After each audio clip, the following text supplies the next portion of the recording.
Hello all, now I am discussing about Palearctic region. It is the largest geographical region. It consists of Europe, North Africa, Asia and Middle East. This region is surrounded by oceans on the east, west and north, and on the south by Ethiopian and Oriental region.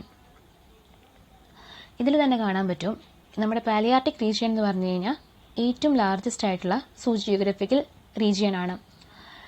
ഇവിടെ കാണപ്പെടുന്ന ഇവിടുത്തെ ഇത് നോക്കുകയാണെങ്കിൽ, അതായത് ഇവിടെ north, east, west റീജിയനിലൊക്കെയും ocean കൊണ്ട് ചുറ്റപ്പെട്ടിട്ടും അതിന് south റീജിയനിലായിട്ട് Ethiopian and oriental റീജിയൻസുമാണ് കാണപ്പെടുന്നത്. പിന്നെ അവയിൽ മെയിനായിട്ട്, അതായത് അവിടെ കാണപ്പെടുന്നതാണ് നമ്മുടെ ഈ north Africa, Asia, middle east ഒക്കെ ഈ റീജിയനിലാണ് കാണപ്പെടുന്നത്. It consists of 4 sub-regions: European, Mediterranean, Siberian and Manchurian. ഈ റീജിയനിൽ കാണപ്പെടുന്ന 4 സബ് റീജിയൻസ് ആണ് European, Mediterranean, Siberian and Manchurian എന്ന് പറയുന്നത്. European comprises the central and northern Europe. Mediterranean sub-regions consist of Africa and Arabia. Siberian includes North Asia. Manchurian comprises the Manchuria, Mongolia, Korea and Japan. ഇവിടെ യൂറോപ്പിൽ നമ്മുടെ central and northern Europe കാണപ്പെടുന്നത്. മെഡിറ്ററേനിയനിൽ വരുമ്പോൾ sub റീജിയനിലാണ് Africa and Arabia കാണപ്പെടുന്നത്. സൈബീരിയനിലെ North Asia, മഞ്ചൂരിയനിൽ മഞ്ചൂരിയ, മംഗോളിയ, കൊറിയ, ജപ്പാനൊക്കെ ഈ റീജിയനിലാണ് കാണപ്പെടുന്നത്. ഇവയുടെ ക്ലൈമറ്റിനെ കുറിച്ച് പറയുകയാണെങ്കിൽ, climate is characterized by a wide range of temperature variation, fluctuation in rainfall and varied surface features. ഇവിടെ ക്ലൈമറ്റ് എന്ന് പറഞ്ഞു കഴിഞ്ഞാൽ വളരെ വാരിയിങ് ആണ്, വേരിയേഷൻസ് കാണപ്പെടുന്നതാണ്. ടെമ്പറേച്ചറിൽ വേരിയേഷൻസ് കാണുന്നുണ്ടായിരിക്കും. പിന്നെ റെയിൻഫോൾ എന്ന് പറഞ്ഞു കഴിഞ്ഞാൽ വളരെ ഫ്ലക്ച്വേഷൻസ് കാണിക്കുന്നതാണ്. അങ്ങനെ കുറേ വേരിയേഷൻസ് അവയുടെ ക്ലൈമറ്റിൽ കാണപ്പെടുന്നുണ്ടായിരിക്കും. The region consist of deciduous and coniferous foresters, grasslands and fringe of tundra. ഇവയുടെ റീജിയനിലെ ഭൂപ്രകൃതി പറയുകയാണെങ്കിൽ ഏകദേശം ഡെസീഡിയസ് ആൻഡ് കോണിഫറസ് ആയിട്ടുള്ള ഫോറസ്റ്റ്സ് ഒക്കെയാണ് കൂടുതലായിട്ട് കാണപ്പെടുക. പിന്നെ ഗ്രാസ് ലാൻഡ്സ് ഒക്കെയാണ് മെയിനായിട്ട് അവിടെ കാണപ്പെടുന്നത്. Next, faunal characteristics. The faunal composition of palearctic and nearctic region is highly similar. Heilprin preferred to consider them as a single region called holarctic region. ഈ faunal characteristics പറയുമ്പോൾ തന്നെ അവയുടെ, അതായത് പാലിയാർട്ടിക് റീജിയനും നിയാർട്ടിക് റീജിയനും ഏകദേശം കുറേയധികം സിമിലാരിറ്റീസ് കാണിക്കുന്നുണ്ടായിരിക്കും. അതുകൊണ്ട് തന്നെ ഇവയെ ഒരു സിംഗിൾ റീജിയൻ ആയിട്ടാണ് പറയുന്നത്, ഹോളാർട്ടിക് റീജിയൻ എന്ന്. Animal belonging to 135 families of terrestrial vertebrates and 13 families of fresh water fishes. ഇവിടെ 135ഓളം ടെറസ്ട്രിയൽ വെർട്ടിബ്രേറ്റ്സിനെയാണ് കാണപ്പെടുന്നത്. 13 ഫ്രഷ് വാട്ടർ ഫിഷസുമാണ് അതിൽ കാണപ്പെടുന്നത്. അതിൽ തന്നെ ടെറസ്ട്രിയൽ വെർട്ടിബ്രേറ്റ്സിൽ ആംഫീബിയൻ ഫാമിലീസും 24 റെപ്റ്റീരിയൻ ഫാമിലീസും 68 ഏവിയൻ ഫാമിലീസും 33 മമ്മേലിയൻ ഫാമിലീസുമാണ് കാണപ്പെടുന്നത്. Vertebrates diversity is less than that of the orient and Ethiopian regions. ഇപ്പോൾ ഇവിടെ സൗത്തിൽ അടുത്ത് കാണപ്പെടുന്നതാണ് ഈ ഓറിയന്റലും അതുപോലെ എത്യോപ്യൻ റീജിയൻസ് എന്ന് പറയുന്നത്.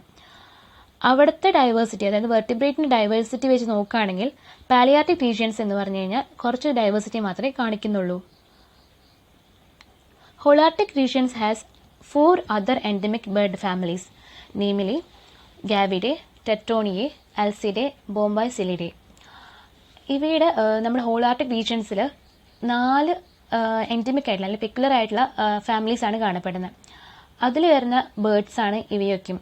ആ ഫാമിലീസിൽ കാണപ്പെടുന്ന ബേർഡ്സ് ആണ് ഇവയൊക്കെ എന്ന് പറയുന്നത്.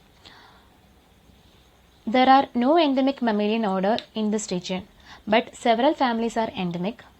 എക്സാമ്പിൾ ആയിട്ട് വരുന്നത്, അതായത് ഇവിടെ കുറച്ച് ഫാമിലീസ് എൻഡമിക് പെക്യുലർ ആയിട്ട് കാണപ്പെടുന്നുണ്ട്. എക്സാമ്പിൾ കാലോമൈസിഡേ, പ്രൊലാഗിഡേ, ഐലൂരിഡേ എന്നൊക്കെയും പറയുന്നത്, അതായത് നമ്മുടെ മൗസ് ലൈക്ക് ആയിട്ടുള്ള ഹാംസ്റ്റേഴ്സ്, റെഡ് പാൻഡാസ് ഒക്കെ ഇവിടെ പെക്യുലർ ആയിട്ട് കാണപ്പെടുന്ന ജീവികളാണ്. Several mammalian species are originated in the Palearctic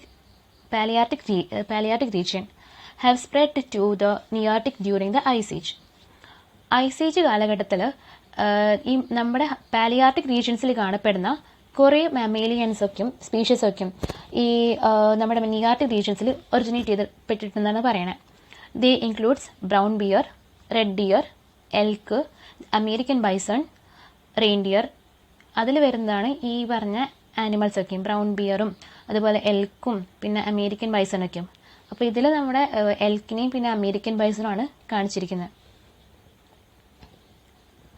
Several large Palearctic animals become extinct from the end of Pleistocene into historic times. Example: Irish elk, woolly mammoth, North African elephant, cave bear, European lion. അതായത് ഇവയുടെ പാലിയോസ്റ്റൈസിൻ എന്ന് പറഞ്ഞിട്ടുള്ള കാലഘട്ടത്തിൽ അതായത് കുറച്ച് animals അവിടെ കാണപ്പെട്ടിരുന്ന, പാലിയോസ്റ്റൈസിൻ എന്ന് പറഞ്ഞു കഴിഞ്ഞാൽ 2.6 മില്യൺസിന് മുൻപ് ജീവിച്ചിരുന്ന ആനിമൽസ് ഒക്കെയാണ്. അവ കുറേ ഒക്കെയും എക്സ്റ്റെൻറ്റ് ചെയ്ത് പോയിട്ടുണ്ടെന്നാണ് പറയുന്നത്. എക്സ്റ്റെൻറ്റ് ആയിട്ട് പോയിട്ടുണ്ട്. അതിൽ വരുന്നതാണ് ഈ വൂളി മാമത്തും ഐറിഷ് എൽക്കും പിന്നെ നോർത്ത് ആഫ്രിക്കൻ എലിഫൻറ്റ്, കേവ് ബിയറൊക്കെയും ഇങ്ങനെ എക്സ്റ്റെൻറ്റ് ആയിട്ട് പോയിട്ടുള്ള ആനിമൽസ് ആണ് അവിടുത്തെ. അത് അവയുടെ മെയിനായിട്ട് അവയുടെ ബോഡിയിലുണ്ടാകുന്ന സൈസിന് വ്യത്യാസം, അവയുടെ കൊമ്പിനൊക്കെ ഉണ്ടായിരുന്ന വ്യത്യാസം കൊണ്ടാണ് അതിനൊക്കെ ചാവാൻ, അതായത് എക്സ്റ്റെൻറ്റ് ആയിട്ട് പോകാൻ കാരണം എന്നൊക്കെയാണ് പറയുന്നത്. സോ ഇത്രയ്ക്കുള്ളൂ. Thank U.